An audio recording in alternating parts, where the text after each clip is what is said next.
Imagine being in this location more than 100 years ago, when a bike-riding Adventist literature evangelist comes on the scene.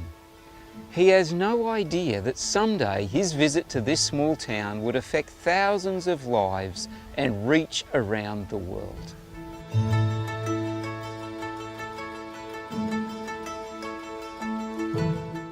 I'm standing near Eugowra, a farming town just over 200 miles west of Sydney, Australia.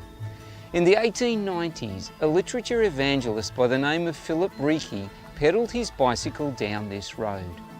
He met Thomas Kent, a farmer, who ended up buying this copy of The Great Controversy. Mr. Kent became convinced about the Sabbath and started lending this book to his neighbouring farmers. He didn't know any Sabbath keepers, but wrote to the publishers of the book, and they told him about a group meeting in Sydney. He went to visit and was baptised in the Ashfield Seventh-day Adventist Church in 1898.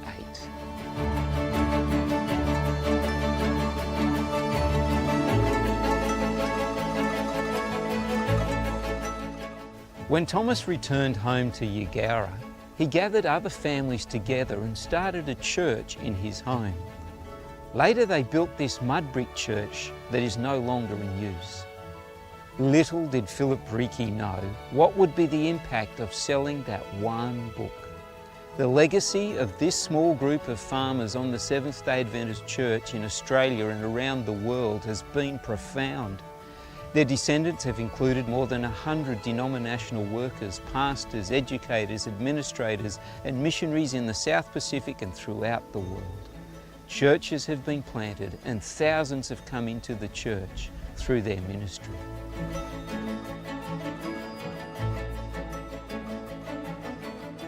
I just want to thank God that Philip Reiki, over 100 years ago, got on his bike and rode out into the middle of nowhere and shared the lovely message of Jesus with a farmer, Tom Kent.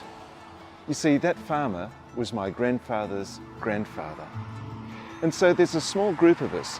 We're going to ride our bikes from Washington, DC to St. Louis in tribute to Philip Reiki and his lovely ministry, and we're going to be sharing Adventist literature along the way.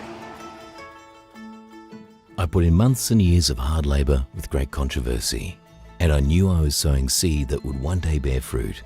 Our rejoicing now will not compare with the joy we shall feel when we meet in the kingdom of God those for whom we laboured.